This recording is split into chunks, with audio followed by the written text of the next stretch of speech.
You are about to receive messages that may be harmful to your mental state. Your sense of reality will be questioned. Your view on things will be altered. You are now part of the meta. The meta controls everything. The meta determines what will and will not happen. You are watching the Meta Show.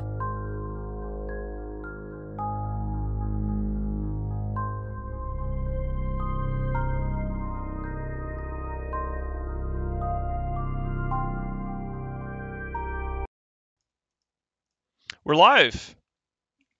Oh my god, here we are. It's that time again. I'm here today with Asher Elias, the 23rd best FC in the Imperium, and we're going to be doing a deep dive into all of the War in the North fun times. I think we would have had more guests this week, but almost all the people who we would have are actually on a strat-op right now, along with 500 plus of their closest friends. Let's see if we can actually get Asher to work. Asher, are you there? I'm here. How you doing? Okay, that's good. I'm alive, sort of. The big news in Mittens Land is that I finally installed blackout curtains in my bedroom for the first time in my life, and I have never been sleeping as well. But it seems like our enemies are not sleeping very well because they stood down a bunch of their ops claiming that we weren't fighting fair just because we just formed up some people. Yeah, if only you could get your mom to stop coming in your room and ruining your goth lifestyle, you'd be complete. That's right, exactly. Mom, write your poetry. The sunlight, the sunlight. Maybe I could write some poetry about how we formed too many dudes. But yeah, we have an interesting. What up, Sally? We have an interesting show today because we have news in Eve, and this is the first time we've had real Eve news in a while. And Asher has been involved in the thick of it, in both the giving and the taking side of it, for a while now. So that's pretty cool. Personally, I'd rather not talk about that. Could we just talk about how much we mine and our financial situation a little more? That'd be better to me. God, that is one of the things that I have to say. It is nice to see some serious conflict and some spaceships blowing up, because I hate peace, and it has been just really uninspiring to get up. We've had for a few weeks now, especially right in the lead up to the start of the year, and then the first few weeks of January, half the time on like a meta show or on a fireside chat or in an Loom meeting, I've had to talk about fucking mining policy, right? Or things related to it, and it just makes me so bored. Like, it's necessary when you're running like a really large organization to make sure that the peacetime economy is going well, but we've had so many meta shows where it's been like, hey, peace and mining and economic warfare, which is great. I mean, don't get me wrong, like plunging the rest of the galaxy into economic chaos, where they can't pay their SRP, is fantastic, but it's been a while since we actually had spaceships blowing up. Means, do you think that real life policy is at all? You can extrapolate anything from Eve policy? Like, can you look at the way we run things and say, hey, if our government ran in a similar way, it would run better? Or do you think there's just not enough comparison? I think you can in some areas. I mean, the classic example is the Goon Swarm Free Trade Zone. Like, back in the very early days of Goon Swarm, it was run by a bunch of libertarians, and we genuinely believed that if we created a free trade zone, the magic of capitalism and the invisible hand would come down from the ether, and then we'd all be rich off of broker fees. So we opened up a couple regions around Scalding Pass, and a whole bunch of Chinese botters moved in, and Russian botters and various other botters, and used our space, and we saw nothing for it. So that didn't quite work. It's possible that was an issue with our policy implementation. Like, maybe the invisible hand would have worked, but that was an example of us doing a test bed of a real world policy in Eve and finding out that it didn't quite work. I don't know. What would you be interested in if you could test a policy in Eve? What would you give a try? Yeah, that's a good question. While I'm speaking, take a look at the Zika link Thomas Lear put in the chat. Let's take a look. The horde clause. Looks like chemotherapy has been applied, as someone says. Now, the chemotherapy thing, is this something that did this happen? Oh, it did happen just 8 minutes ago. That is fantastic. Yeah, And they used ravens for it. I'm assuming that these are a bunch of smart bomb kills. I, Oh, yeah, I don't think the Loki's. Ravens are on it. Well, actually, I should look at some of the Yeah, kills, but looking at it, it it is should be the Loki's Loki. chemotherapy.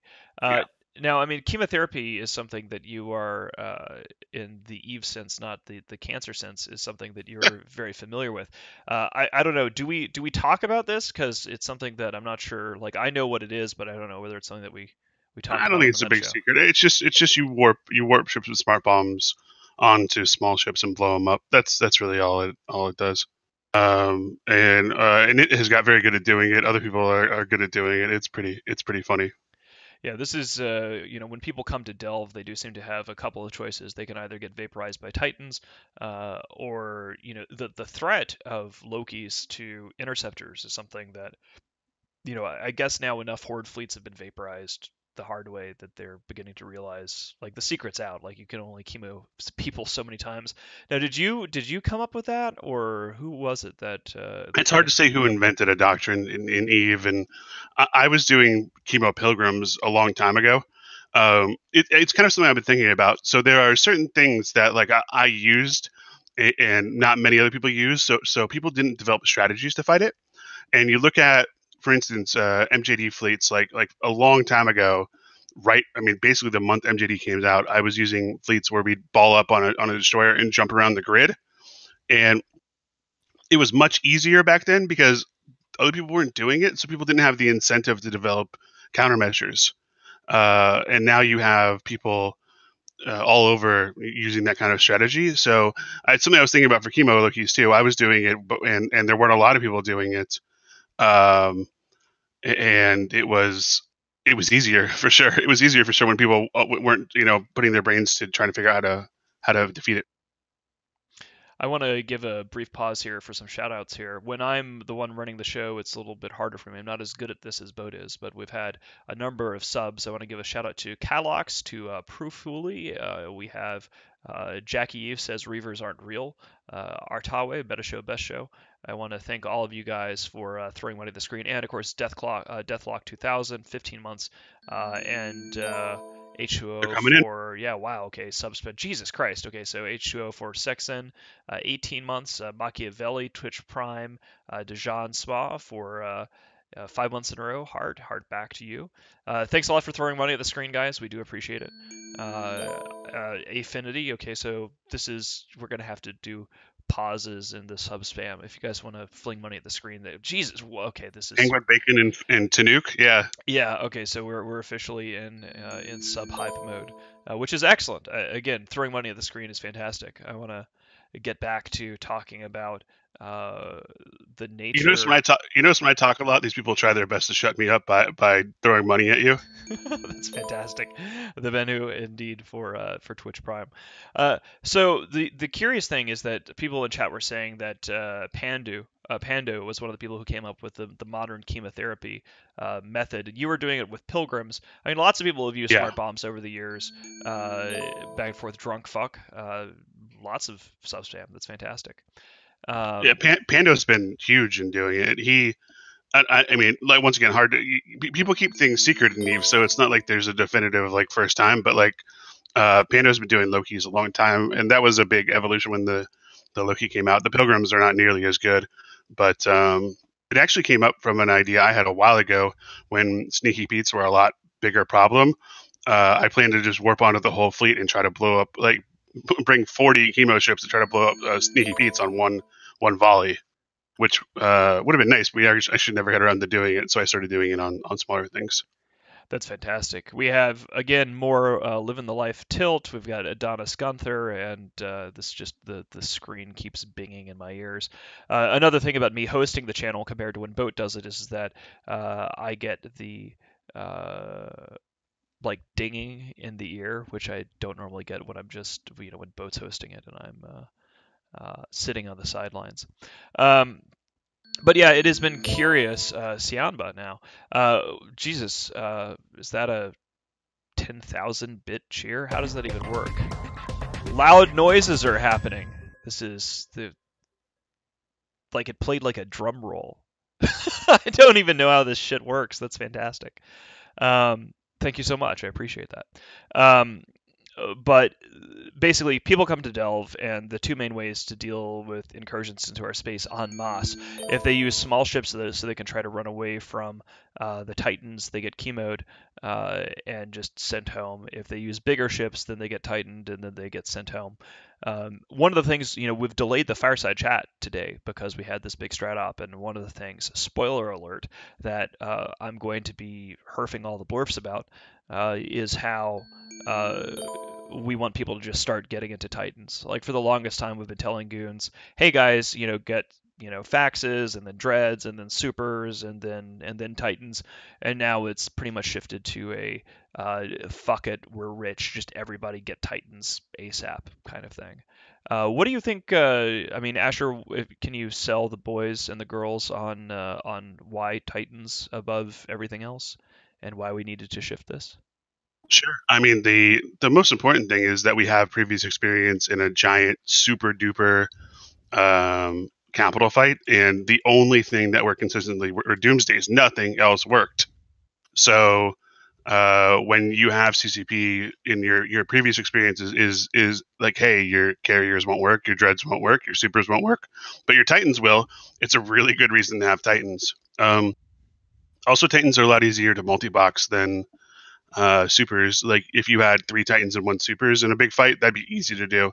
If you had 4 supers, especially if there's not like crushing tie dye, it's actually a lot of work comparatively. So Titans are actually much better to multi-box than supers. I was one of those people when I joined. I said I'm never going to have more than 1 account. That's so stupid. And I just discovered I owned a hell that I had forgot about. So.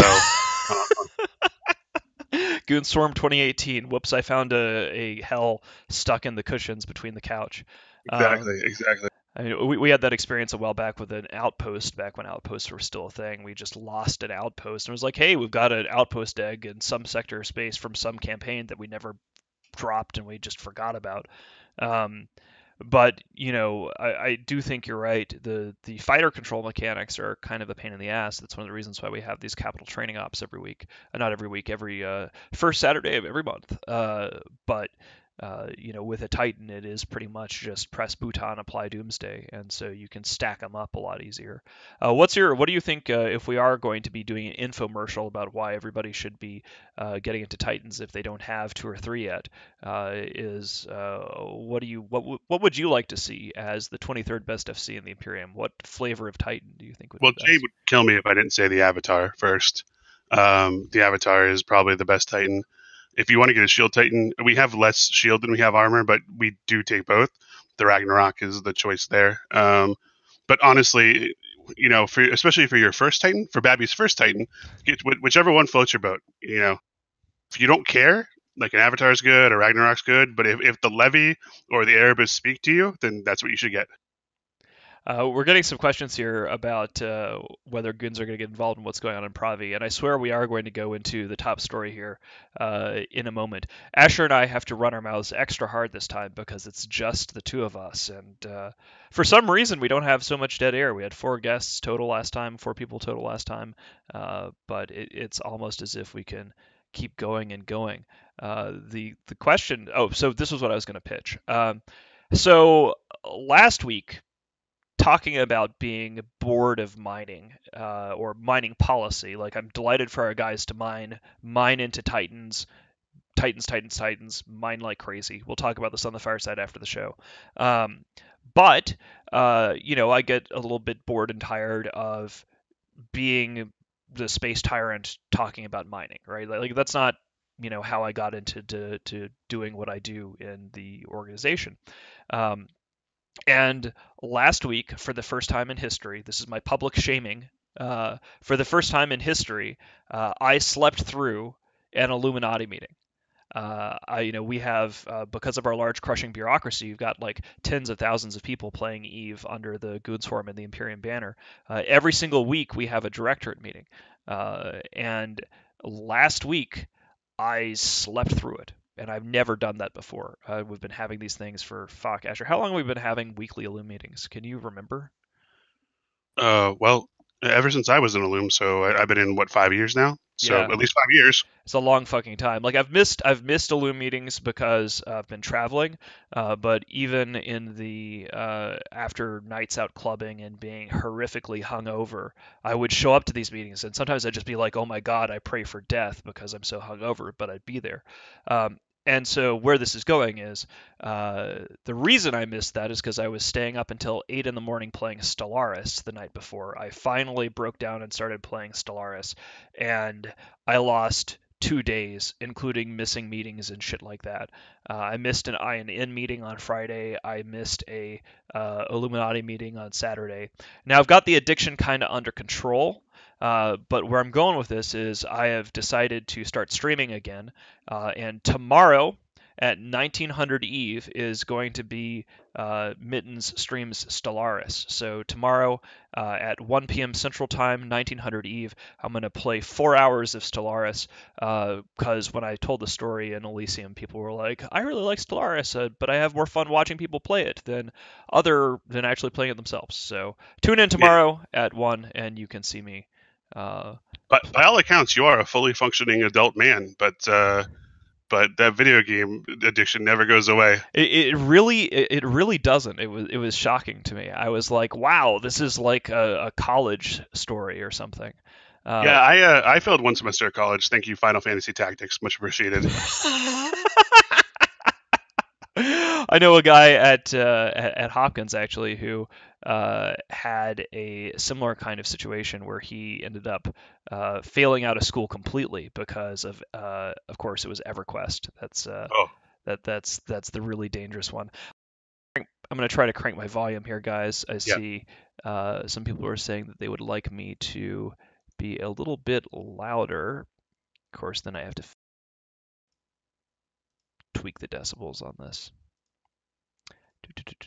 I'll fiddle with this in a second, where by a second I mean You can right click your name in Discord, and there's a volume slider there, I think. Or if there isn't, you can turn mine down, and then people can just turn up the overall volume. That is an interesting idea. Let me.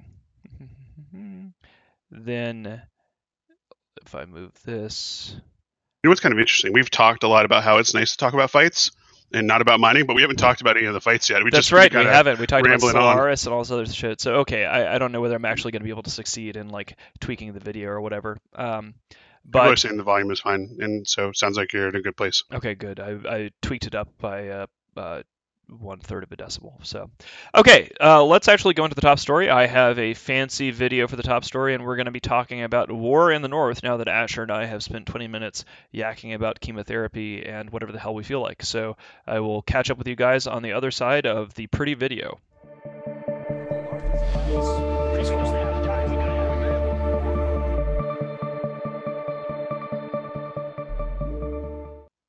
Alrighty, pretty video deployed, and we are back in action. So the action area for this last week has been Cloud Ring. In fact, my header here says Cloud Ring burns. So to give everybody sort of a context here, before we bring in Asher to tell us what's what, essentially, Pandemic Horde decided to drop a bunch of citadels in Delve on Christmas Day. And they were apparently going to try to make us have a miserable Christmas because, goons totally won't play Eve on Christmas or something or other. So this worked out about as well as you would expect.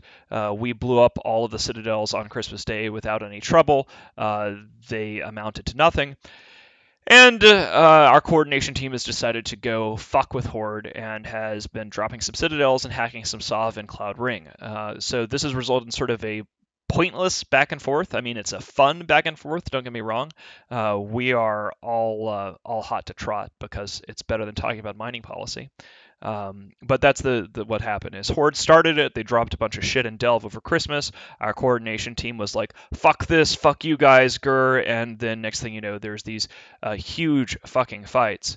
So one of the big ones that we want to talk about here, we have a really interesting article here from INN, which I'm going to link, called "The Burning Ring of Fire Goon reprisals destroy billions. Flip Sov and Cloud Ring. Now that, boys and girls, is a fucking headline. So Asher, why don't you tell us about this? This was the fight on Tuesday the 9th. You ever hear that Johnny Cash was offered millions of dollars for Preparation H to use a Ring of Fire in a hemorrhoid commercial, but he always refused? I hope that's true. Also, Lich Terminus, thank you very much. Let's see if I missed anybody else here. I think I'm caught up on shoutouts. Boogeyman2132, Twink the Unicorn. Yeah, I think I'm good. And of course, now that I've started giving shoutouts again, Jay McCormack, 001, I guess. There you go.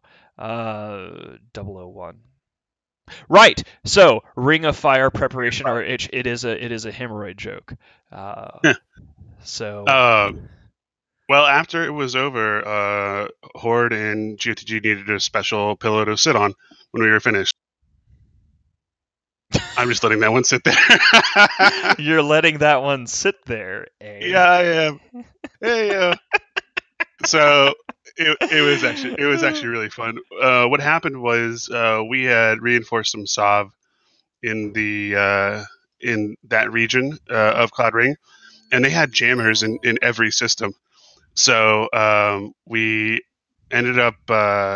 It wasn't a good situation for us because if you remember, fighting under jammers is pretty tough. Yeah. So we had roughly equal capital fleets. I'd say that their subs were better than ours, our capitals were better than ours, and our supers were about even, supers and titans. And what happened was it was a really tedious Sov fight, and I don't think anyone was enjoying it. And then they brought they did a pretty clever maneuver where they jumped their capitals and their battleships in about 10 seconds before the jammer came online. So they got the sun was lit 10 seconds before, and then they engaged us right before downtime, and it was on an awful grid that was broken in like 3 ways. Mm-hmm. And so we fought there. I think we sort of won that one, but it was close.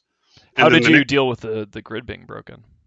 I wasn't seeing the subs. I was running Overwatch on the whole thing. So it was, Gotcha. I think that was Plex Live who was running that. And it was either him or Dirk. And I'm sorry, I don't remember. I'm pretty sure it was Plex Live, but he did a really good job. And it was kind of interesting because here's a little tie-in for something we talked about before. It was in Australian time zones. So we had a lot more of our Chinese guys than we normally do. It was Plex, as people are saying. Perfect. And we went for their battleships. They went for our Logi, which both are pretty good ideas, right? And they took out a lot of our T2 Logi, but because we had so many Chinese guys, and because so many Chinese guys are alpha, we had 50 execuors. And if you're flying a artillery battleship, you don't want to shoot. You don't want to spend a whole cycle in 10% tie-dye shooting one executor. Wow. Okay. So did they just not hit the T1 Logi? Yeah, they just left it alone because it's a waste of time mostly. And T1 Logi is not very good, but when there's 50 of them, that can rep a lot of things. So. That's fantastic because last meta show we were talking about the impact of the Alpha fleet, Alpha clone pilots in the context of other people, in the context of a Chinese versus a DRF war between fraternity, and now here we were bringing our own, army of Goon Swarm Chinese people with the Alpha clone Excurers, however the fuck you pronounce that stupid ship's name. Yeah. Some guys saying that they went 50-50 T1, T2. I don't know. I just know that even after that round was over, we still had 50 executors alive. So there were a ton left. Then downtime came. We moved to the next system.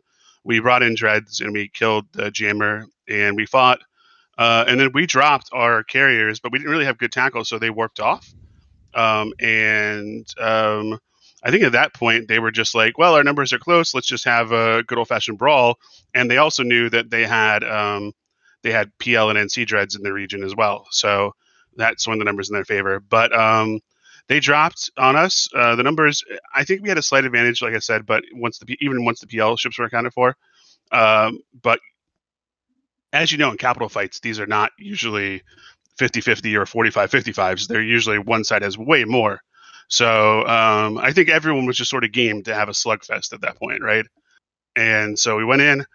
We came out. They started to extract. As they were extracting, we dropped Supers and Titans, but the fight was already over. They were just DDing tackled ships at that point. But it was a really good brawl. I think that pretty much the nice thing about Capitals, and something we talk about a lot, is that how T2 Logi kind of ruins subcaps sometimes because you either catch or you don't. Right. But with Dreads, every side gets a kill. Every side gets something to be happy about. That's why Capitals and Dreads especially are pretty good. Yeah, that is one of the things that I've always liked about old school dread fights is, and even that works nowadays, is you get everybody in. Zalman, what up? You get everybody in, you hit siege, and some shit is gonna break. Like, so even if you lose, you get to walk away going like, well, I killed this many motherfuckers before I went out. In the end, they killed 53 of our Capitals. They're like, oh yeah, that's awesome. We got 53 Capitals. We killed 86 of theirs. Right. So that's a win for us. But they're still like, yeah, 53 Capitals is good. That's good time for us. Like, I saw a lot of primaries die under my guns, and that's a good feeling. So overall for the game, that's a good thing. And then for us as an organization, it's good to have a nice win like that. So all in all, that was a really good fight, and I think that like I guess that's really my final point. It was enjoyable for the whole crew, and probably enjoyable for Australian time zone, who's had a lot of content and a lot of activity because of time zone tanking. But I'm sure they enjoyed having a big capital fight, which they normally don't get. Oh, and let me say one more thing. At the end of after our victory, we got about an hour and a half of Fozzie as our victory dessert. It's like you've won the engagement. Now here's an hour and a half of time wasting. Yeah, that's a glorious shout out there. We all love Fozzie whereby I love it. I mean, it's a disgusting thing. The sad thing is that like anytime there is a fight and we see a silver lining to Fozzie that tends to be cherry picked by Fozzie himself to justify the idiocies of the system. We got this great fight because of it. It wasn't. It was because we both agreed to it. Like I wasn't convoying someone saying let's have a fight. They weren't convoying me, but the way it happened was both sides saying, hey, let's just have this brawl. Let's do it now. Let's do this despite that. I mean, one of the points that has been brought up in the past to fix Fozzie is if you make it such that you can remote rep the person who's getting hacked, then that makes it such that you can at least have a brawl over a hacking ship. That's a relatively simple fix from a code perspective. And I'd like to see CCP do something about it. It is the CSM Summit this upcoming week. So, again, if you want to see Fozzie fixed in some way, you can bang pots and pans together because Icelanders, that's how they protest, is literally banging pots and pans together in front of Parliament. And advocate for Fozzie getting shifted to something, just a tiny fix, make it such that you can remote rep the person who's doing the hacking. And then you'll actually see brawls over Fozzie as opposed to alpha striking nonsense. But actually, that's kind of a thing here. This Cloud Ring campaign, one of the things that the Imperium is doing differently is we're leading with fax hackers. I think that the cost of a fax machine, they're pretty pricey if you lose one, but the benefit is that even if it's slow as hell, it requires a capital escalation from whoever you're fighting to engage them. You can't just use Fozzie clause if one side is willing to put fax hackers on the table. And Asher, could correct me if I'm wrong. I think this is the first time that we've actually led with fax hackers as part of our offensive SOB doctrine. Yeah, certainly in the short term, or we might have done it before, but it's been a while. That's for sure. Yeah, it's definitely one of those things where you have to be willing to have your faxes get dropped on and get blown up. But we have a much more fuck it, let's just use all the capitals kind of attitude in the year of our Lord 2018. Well, we keep talking about mining, but when you're pressing out trillions and trillions of minerals or Iskin minerals a month, and you got to do something with them, right? Exactly. I mean, you might as well fucking use it. So speaking of using it, I mean, it's not all sunshine and roses. Like we are definitely losing the odd thing. We had a much bigger victory in Cloud Ring, but there was a little bit of a minor whelp in ROIR over at Citadel. So I mean, just a day or so after we had the big throwdown in Australian time zone, Asher had a starring moment here where it was, let's see, we had about 600 people. The bad guys brought a little bit more than 1,000 people to the table, probably because they were butt blasted about getting ruined in a more, I mean, I don't want to say that they got ruined. It was actually a pretty awesome fight that you guys had in Australian time zone. So it's not like, oh my God, we wiped you out. Again, they killed a bunch of our stuff. We killed more of their stuff. But this ROIR thing, they fucking bat phoned like crazy, brought in 400 more pilots than we had. What happened there? What was the setup for this thing? You ever been in a fight where 95% of the people feel like you won, even though the score says you didn't? Right. That was this fight. We brought strictly subs, except for some dreads. We had some dreads. We brought subs, and they brought two capital fleets, Horde and GOTG. They brought supers. They brought titans. They had everyone there. So, and we were in subs other than these one dreads, and we dropped the dreads. And those died, and so bad move on our part losing the dreads. But other than that, like if you take the dreads we lost out and the kills those dreads got, we're probably dead even on ISK, and that's with just our subs versus their supers and capitals. So everyone who was on the fleets felt great about them, but yeah, you look at the ISK report and you're like, oh well, the Goons lost the fight there. We had a final timer on a Citadel, and CCP broke it. You could not reload the guns or the bomb launcher. So Ooh. defending our Citadel was a little bit tough because it's a big force multiplier and we didn't have it. That's a pain in the ass. I linked the INN article about this, and Yeah. that was actually a thing. We've changed our policy when it comes to INN editorial. On INN, we really don't like to run articles that are very short, like the breaking news articles. It's easy to get a writer on INN to write an in-depth think piece where they've interviewed like everybody who's involved with a fight. But it's actually really hard to get an INN writer to just write breaking news, fight in here. Here's a battle report. We don't know anything else, because then they feel like they're writing for Eve News 24. So after this, we had kind of an incident where we had more access to interviews, and we published the article about the ROIR fight before we had the long, in-depth Ring of Fire article out. So our guys are like, hey, like you're writing about our whelps, but not about our successes.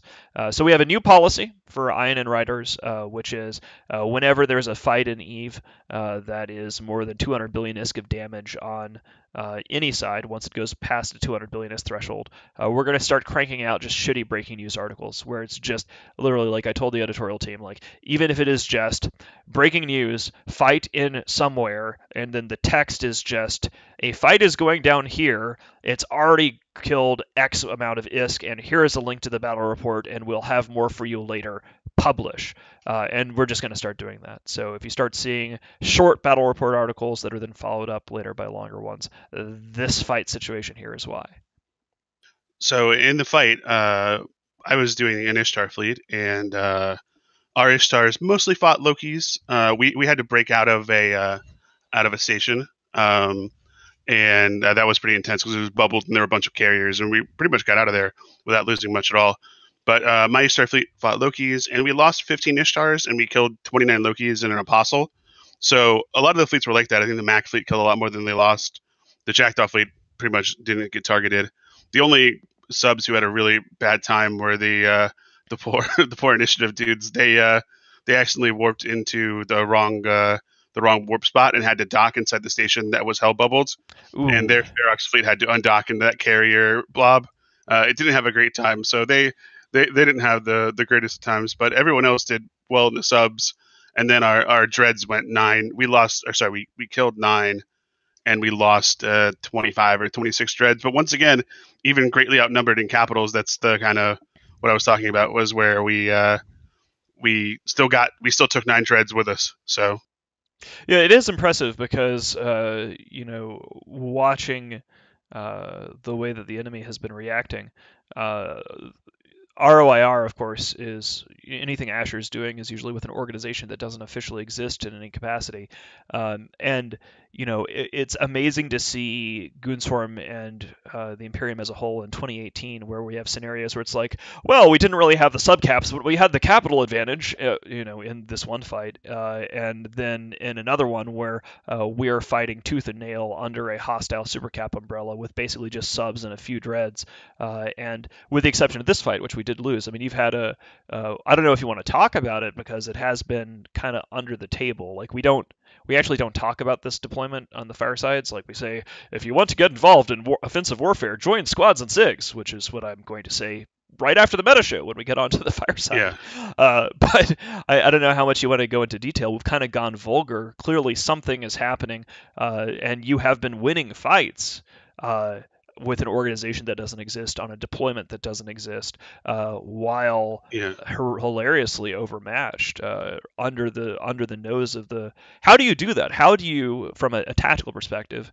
It's exciting, and you have to be willing to adjust your doctrines a lot quicker than you would if you were, a monolith like Goon Federation or the Imperium, and you have to use doctrines that are more mobile so that you can't get pinned down. Like a battleship doctrine would generally just get tackled, and then a bunch of capitals would get dropped on it, and then your battleship fleet's dead. So you don't have options to use stuff like that. So you have to be a lot more mobile. We were just reflecting, and we think that since we've been here, which is about 2.5 months, we don't think we've lost a sub-capital fight at all. There have been some fights we lost where they dropped, capitals on us, but we're pretty sure we haven't lost a single sub-capital fight. So it's been a high standard, and I think we've lived up to it. Like I was just talking to our guys earlier, and they're obscenely happy with the action they're getting, and obviously, as you know, you can not care about a football game, but if you bet $100 on it, suddenly you care a lot about it. Right. And when the stakes are high, when your actions can cause your ship to live or die, and when your ship is vital to the whole fleet living, that's a lot more exciting to people than being, F1 pusher 897. So not that there's anything wrong with that. Like we want our F1 pushers because nobody pushes Seinfeld. F1, right? Exactly. Not that there's anything wrong with that, right. But yeah. But still, it's for the people who want to be in that situation. It's a lot of fun. Well, I mean, that is the thing. Like, one of the things that we try to do, and the reason why on Firesides I'm always like, hey guys, join SIGs and squads, is because there are some people who don't want. They want to fight as part of a massive, like, Warhammer 40k Imperial Guard style force, where it's just a fucking sledgehammer. And there's also the guys who want to be like your Navy SEAL Spec Ops types, and they have very different types of combat, very different types of warfare. And so by doing the SIGs and squads thing, these kind of deployments that we're seeing, we both have sledgehammer form-ups like we had earlier today, as well as, the sort of totally black ops. We're not acknowledging that there is no official deployment. There's just join SIGs and squads kind of thing that you have been doing or not been doing, depending upon whether we're acknowledging it or not. Yeah. But to me, that's the most fun in Eve. Like, and obviously it's different. You remember Conan, What's Best in Life? Right, exactly. To hear the lamentations of the enemy's women, as it were, to crush your enemies, see them driven before them, and hear the lamentations of their women. Exactly. There have been a lot of lamentations coming out of the north, but now even the sledgehammer is getting involved. We have I kind of want to segue here into talking about how this is something that Kilgarth came up with, and it's I'm so excited about this. This is really so awesome. So we have a really cool program that Kilgarth came up with, and the rest of the Goonstorm Directorate really got behind and pushed. We were able to announce it last week for the first time, and we even have, I believe, let me take a look here. I think we have an INN article about this. So. Part of being a large crushing organization is we do have small groups like SIGs and squads for people to make friends and hang out with each other, even though you are part of an organization of tens of thousands.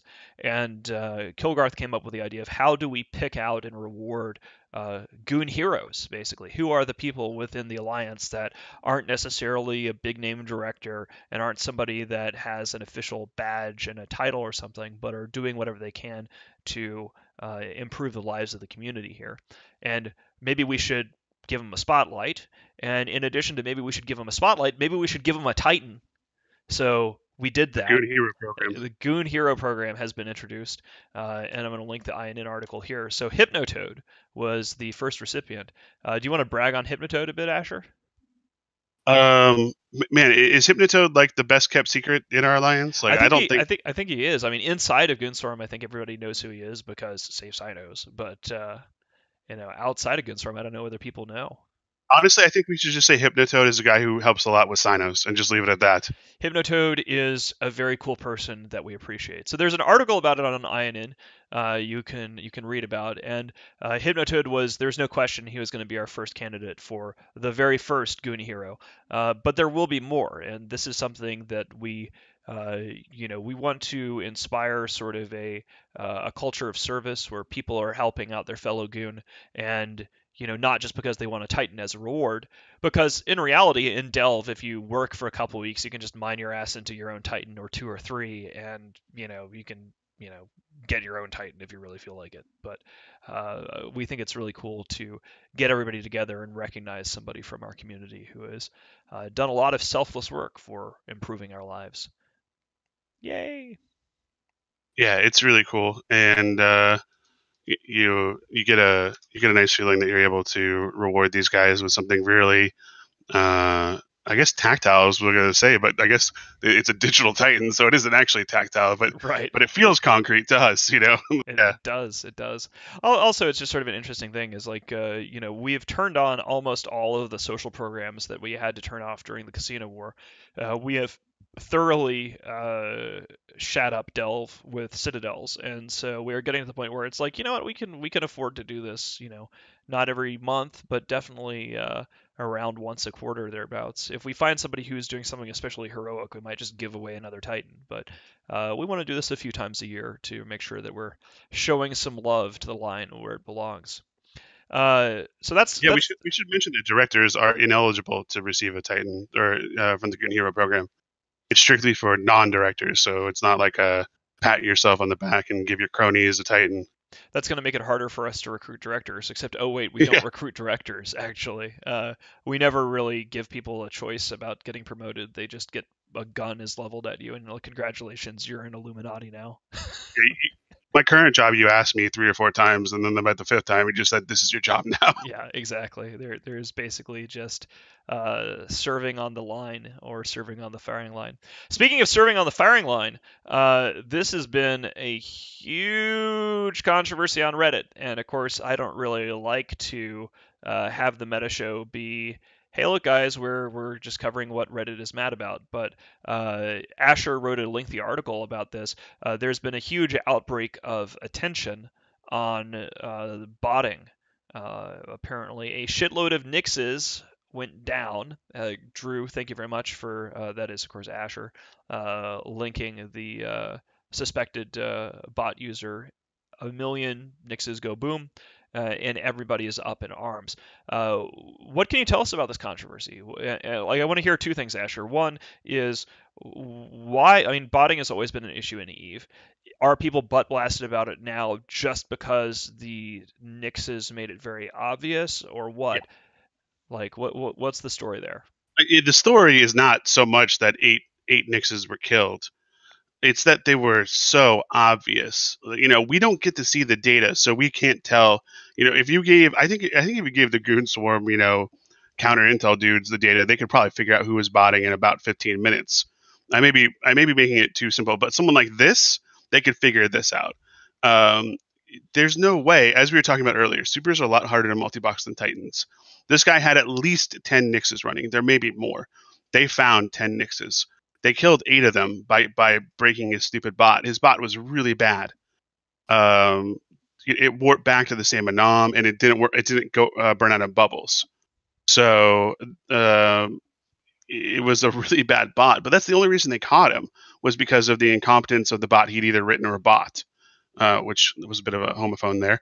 So this guy got caught with 8 of his 10 nixes at least, and he's been doing it for at least a year, if not more. So CCP has had a year of data of this guy out there at the same time using 10 nixes in 10 different systems to rat for all. And according to these guys, he's on all the time on these nixes. So maybe not 23 hours a day, but 15 hours a day he's doing this. Well, how can you not tell? So it just puts a lie to what we feel like CCP is telling us, that they go after botters. It turns out Well, it seems like the really super low hanging fruit, they're not even getting that. Well, I'm going to go ahead and provide a devil's advocate position, which is from Quarrens here in chat, who points out Quarrens is sort of like a pseudo guest here on the Meta Show. He lives in chat, and we religiously report what he has to say because he's usually right. And Quarrens says the botting controversy is some dumb shit because it's actually just being used to drive changes to make killing ratters easier, and that he has a lot of trouble ginning up any outrage over this shit when it's being used so blatantly. I'm curious what the like is that. Have you seen Kevlar Lol 27 months? Jesus Christ, welcome aboard for 27 times in a row. Asher, I Yeah. mean, are you seeing as part of like, is this astroturfing? Is this, hey guys, let's all be really mad about bots again? And are there changes being pushed? And if changes are being pushed, what are the changes people are pushing? Because I haven't seen that yet. Listen, we've all seen legitimate, social issues that are problems being taken over by political sources to say, well, since this is true, we need to do this thing that I really believe in, right? That's happened in real life many times. And yeah, there are some people making arguments that, ratting should be a lot harder, catching ratters should be easier, but that's not addressing the problem. It's not like if bots are already way better than people at avoiding getting caught. So you're never going to make it like you're going to make it like, oh, we can catch everyone super easily, and the bots are a little easier to catch. That's not the case. But yeah, a couple people are arguing for that. Sure, they're just trying to use this thing to push their pet issue. But I think see. I think overall, people really do care about this because it affects them in a direct way. Everyone's had to pay, or many of us have to pay, 1.6 billion for Plex, and we can tell now where that money's coming from. This guy can easily make $1 trillion a month, and he's just one person. Yeah, I think that the one of the points that so Herfy is pointing out here in chat that the argument that the REve people are saying is that they're pushing the usual crap about remove local and nerfing citadels related to the botting, which has nothing to do with botting really. I mean, one of the things I think if somebody's using like back in the day, Cartoon, the CEO of Goonfleet, who went rogue and tried to disband Goonfleet. I mean, technically he did disband Goonfleet. He eventually got banned for using a Python injection to like get around a force field, and this was after he was in like elitist ops or something or other, and he got nuked from the game. And the thing is this: if somebody is willing to run a bot program, like they're not just like running a bot. Like in many ways, I don't know too much about how these programs work. Noisy Gamer is in chat, and he keeps much more of an eye on RMT and botting. But some of these programs are actually hacks. So saying something like, "Hey guys, if you just remove local and you change the actual gameplay, this will solve this," that's bullshit because these programs are in some cases playing the game in a physically different way than what you and I are doing. It would be great for Goonswarm, actually, if people tried to implement these stupid ideas that they're advocating on our Eve, because it would make the rest of the galaxy, again, suffer more, and we just keep applying chemotherapy to people in Delve. And yet again, whenever anybody is trying to implement one of these big changes, organized entities benefit, everybody else gets crushed. It's a net buff to us, now Canon's whatever. law. Exactly. So, yeah, as Quarrens is pointing out here, the exploit that Cartoon was using was to inject the item ID of the force field into a character's skills area and then be able to get through the force fields. I don't know. It's really, and Noisy Gamer says that there are some hacks that read memory and can see what's in local without reading local. That would be how a bot works in W space. And Noisy Gamer, thanks for putting that in there. One of the other people in chat a few minutes ago when we first started talking about it was saying, yeah, hey, just anybody who's in wormhole space will tell you that actually like bots can tell like whether there's a local or not. Bots work just fine in W space. Bots can hit D-scan too. Like that wouldn't be hard to do, and bots will be able to do it more frequently than most players. I'm not going to sit there hitting D-scan every 2 seconds. But a bot will, exactly. Yeah. So anyway, the whole thing is a mess. I mean, it is funny when you get to the level of like a whole bunch of nixes and like, why didn't CCP do something? Why didn't they tell? But one of the things about this arms race is that trying to fight botters is kind of like counterintelligence in the espionage metagame in Eve, in that CCP security team has always tried to do stuff, and periodically there are these ban waves where they take out a whole bunch of guys, but they can't really tell you how or why they do it. They can't reveal sources of methods because anything that they say about why they detected these guys, how they didn't detect these guys, whatever, is something that would give intel away. Now, I'm going to make an excuse for CCP. I know nothing about this botting program. I know nothing about the circumstances. But if this guy is using one kind of program and then they're trying to model his bot's behavior to see what the other bots using the same program are doing, let's see whether it's a custom bot or a multi-user bot, we do know that CCP does ban waves. Like they've done this with Unholy Rage and other things. And it's entirely possible that they are simply waiting to populate the entirety of the data set to nuke all of the people using this particular program all at once. We have no idea. A mass purge rather than saying, because what we have seen from Noisy Gamer's blog, posting on his blog before, is when CCP bans somebody, then they immediately rush to the bot forum where they bought the bot and complain and say, guys, watch out, I got banned. And it makes them all run for cover or change their thing. So it's entirely possible that they were holding back on pulling the trigger until they could get them all. We just don't know, and we can't know. They can't tell us. I know you're trying to be as generous as you can, but in this case, it feels like that's not the case. And it's obviously pretty we fucking don't extreme. know. I mean, you know, it is, if it is Like like waiting a year or two for a ban wave seems pretty bad. Yeah, it's an extreme example. Like it's one of those things where, in the grand scheme of galaxy-wide botting, like 8 nixes is. I guess what the real question is, in my mind, is if this guy has been out there ratting in a very obvious way with 8 nixes, why hasn't any of the other players seen him and reported him and made a stink about it until now? Like on the one hand, we're saying CCP really should do something. How could they miss this? And on the other hand, you have the Reddit hive mind being all butt blasted about it. Well, why hasn't somebody reported, hey guys, there's like 8 dudes nixing, 10 guys ratting with a nix all day, every day. Why hasn't there been a thread about it that everybody got all butt blasted about? If it's so obvious to CCP, or it should be, then why haven't the players reported it? Of course, CCP has the data.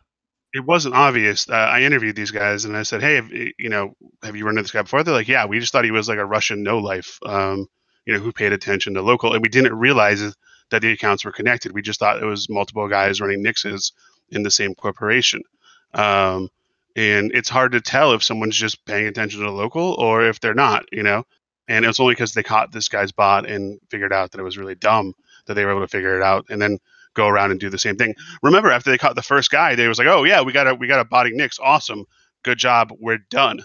And then like 2 hours later, they're like, "Oh wait, there's another guy who looks in the same corp with a similar pattern. Let's try this guy again and see if maybe he's a bot too." And it's like, "Oh, this guy's a bot as well. Maybe the next one is." Well, the next one is. Oh, then the next one's for sure a bots. Right. But like it only happened because they got lucky on the first one.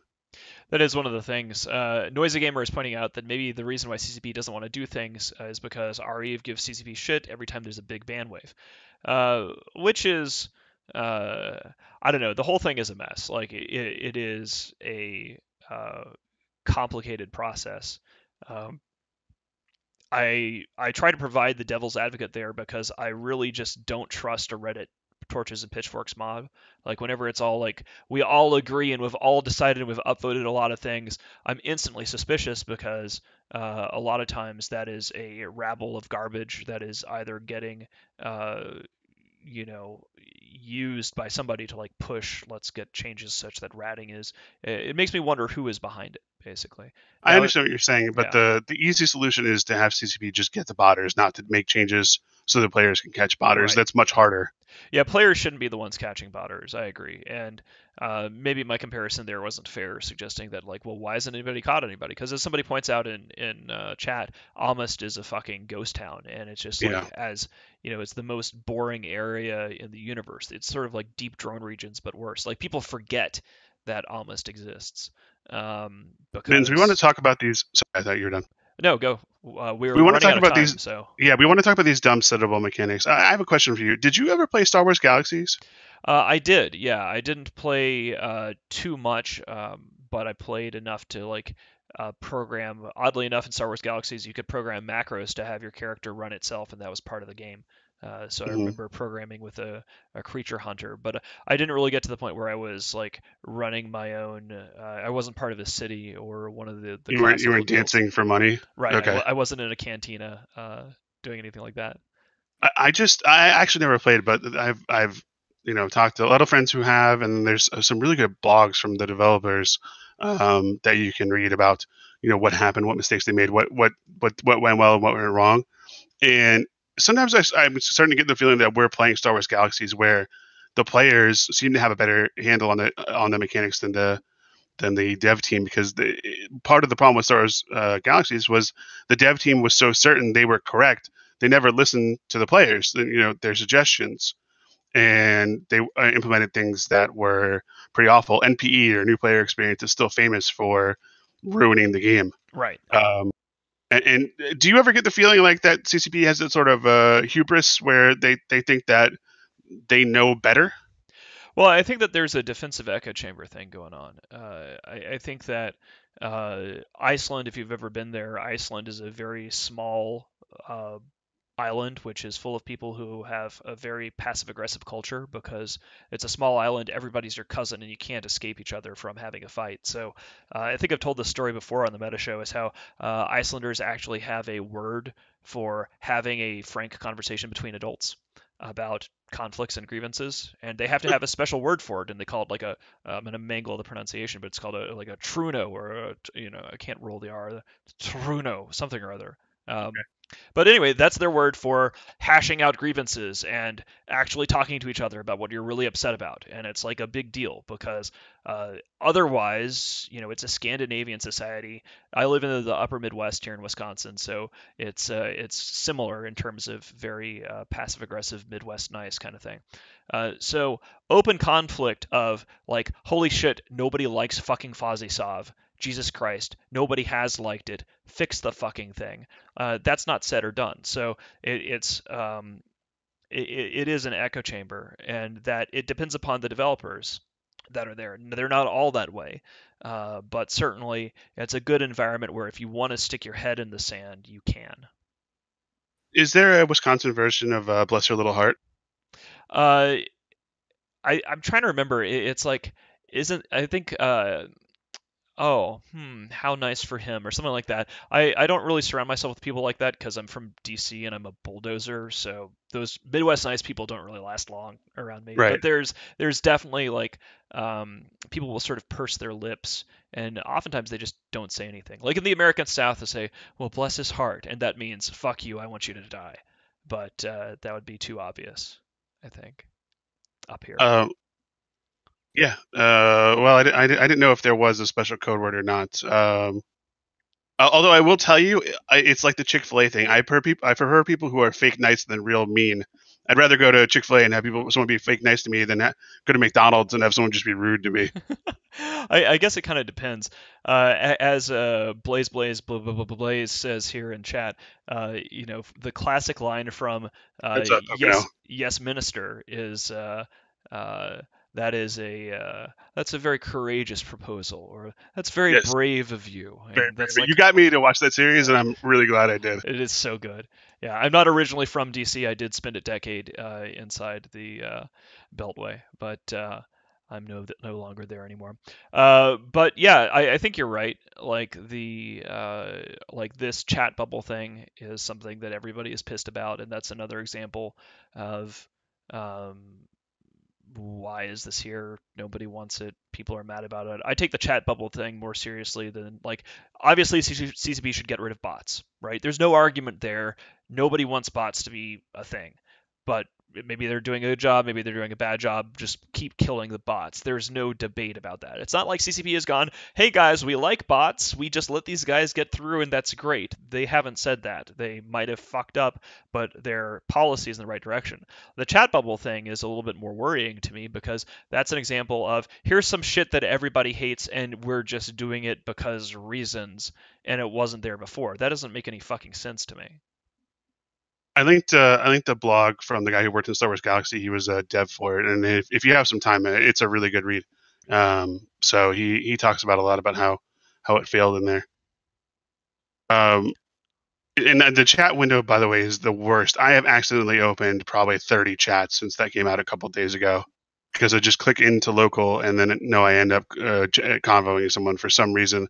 And everyone said, "Hey, this is a really bad idea," but they still did it. It's hard to fathom. It makes no sense. However, we got to skedaddle actually because we have the fireside chat at the end of the meta show, so we can't go over today. You get to hear me herf about Titans, but we've got a couple more subs before we go. We have Voltig Fatso for 22 months, which is awesome. Oak and Ralph's for 3 months, and there's a bunch of other sub hype earlier. I'm not sure I got everybody, but I hope that I did. Iceburn 38 months in a row. Jesus Christ, dude. Wow. Zeitgeister 42 and Blaze.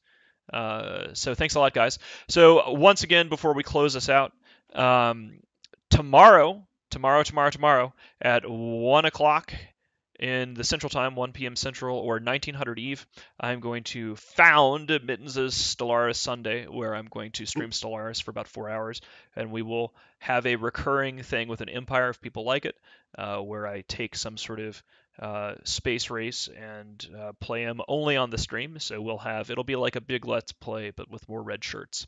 So check that out tomorrow, and we've got the fireside chat coming up next. Asher, you want to say anything else before we take off? I just have a question. On a scale of 1 to 10, how would you rate this episode of the Meta Show that we just did? I'd say a 12. I feel pretty smug about it. I think that seems fair. I think that's the fairest thing I've ever heard. We definitely won. We won pretty hard. We won. I think it's safe to say that we succeeded. Go us! High fives all around from you to me, and maybe we can have Asher on next week. We'll see how things go. I tried to do the high five sound, but I can't key up and actually slap my hands together really at the same time. Sort of do that. Yeah. And did we win yet for 6 months in a row? I missed all but the last minute of the show. Stupid fleet. Well, hopefully it wasn't a stupid fleet. We're gonna do the fireside chat now, guys. Thank you so much for coming. And tomorrow at 1 p.m. Central, 1900 Eve, we're gonna do the Stellaris thing. So see you tomorrow if you show up, and otherwise see you on the fireside if you're in the Imperium. Thanks a lot for coming, guys. And actually, I should, instead of just saying bye, I should kill the mic and have the intro play out so it's not just an abrupt exit. I need to learn how to do this properly.